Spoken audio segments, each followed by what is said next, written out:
हिमालय की बर्फीली वादियों में स्थित अमरनाथ गुफा एक ऐसा पवित्र स्थान है जहां भगवान शिव ने माता पार्वती को अमरता का रहस्य सुनाया था। ये कहानी बहुत पुरानी है और इसे अमर कथा के नाम से जाना जाता है। एक दिन माता पार्वती ने भगवान शिव से पूछा कि आप अमर कैसे हैं? आपको कभी मृत्यु क्यों नहीं आती?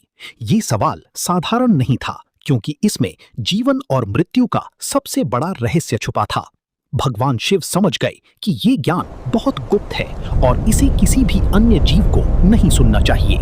तब उन्होंने एक ऐसी जगह खोजने का निर्णय लिया जहां कोई भी जीवित प्राणी ना हो।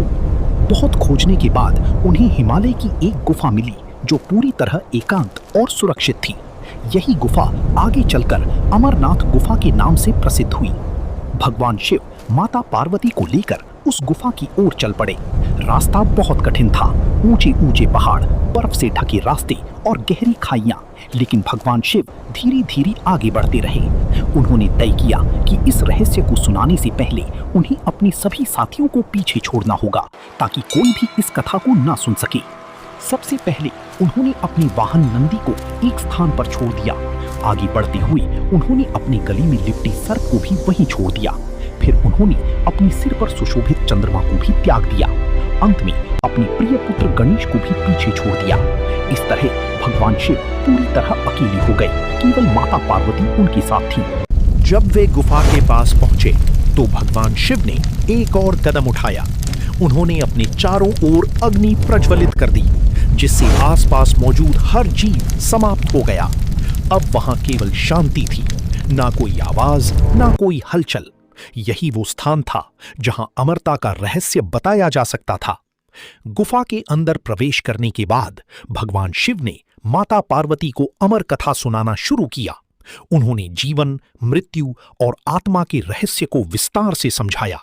ये ज्ञान इतना गहरा था कि इसे समझना हर किसी के बस की बात नहीं थी। माता पार्वती इस कथा को ध्यान से सुन रही थीं, लेकिन कथा के बीच में उन्हें नींद आ गई। भगवान शिव को इसका एहसास नहीं हुआ और वे कथा सुनाते रहे।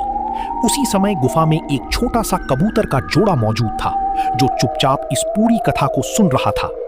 जब कथा समाप्त हुई तो भगवान शिव ने देखा कि माता पार्वती सो रही हैं। उन्हें आश्चर्य हुआ कि फिर वे हूं हूं की आवाज किससे सुन रहे थे। उन्होंने इधर उधर देखा और उन्हें एक कबूतर का जोड़ा दिखाई दिया। भगवान शिव समझ गए कि इन कबूतरों ने पूरी अमर कथा सुन ली है। उन्होंने सोचा कि जब ये इस रहस्य को जान चुके हैं तो ये भी अमर हो गए हैं। मान्यता है कि आज भी ये कबूतर जोड़ा